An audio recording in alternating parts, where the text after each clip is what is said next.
Stop. Gelme.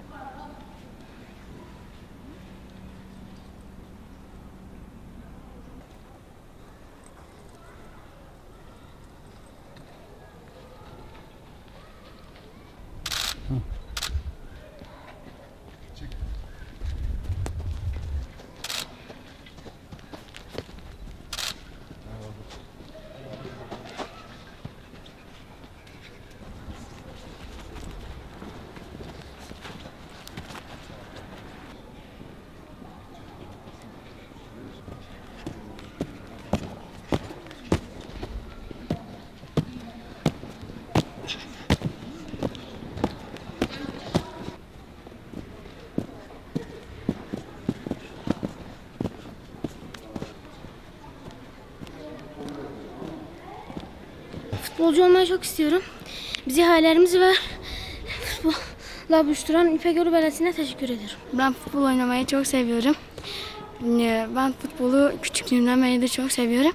Oynamayı da heyecan diyorum. Bize yardımcı olan İpek Belediyesi'ne teşekkür ediyorum.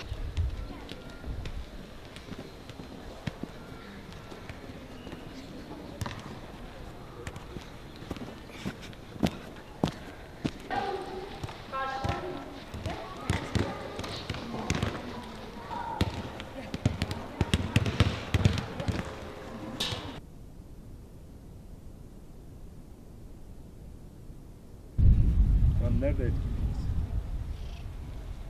Geriye. Aynı kur geriye. Geriye. Salla. Tamam bırak. Alt soldayız.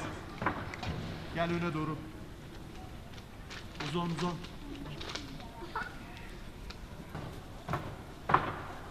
Bitmeden bırakmadan dizi al öne.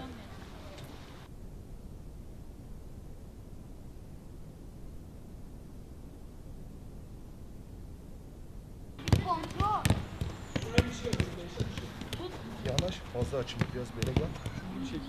Sektir, güzel sektir. Sektirenler güzel sektirsin. Aferin. Vur gel gel. Git vur şimdi. Ben...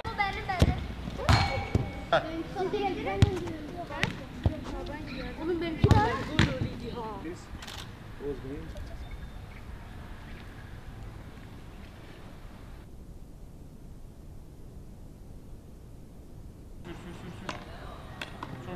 İlk deneme de kanka çekme bence. Deneme. Çok iyi. Çek, aferin. Çek. Bu. Sür. Aynı zamanda hakemiyim de. Hakemlik yapıyorum ama oyuncu. Çok iyi. Yavaş. Milli takımda gidiyor. Sür. Kontrolü yap. Çek topu, aferin. Sür. Bu. Evet. Aferin kızım, çek. Giderken iş dışı yapabilirsin bana.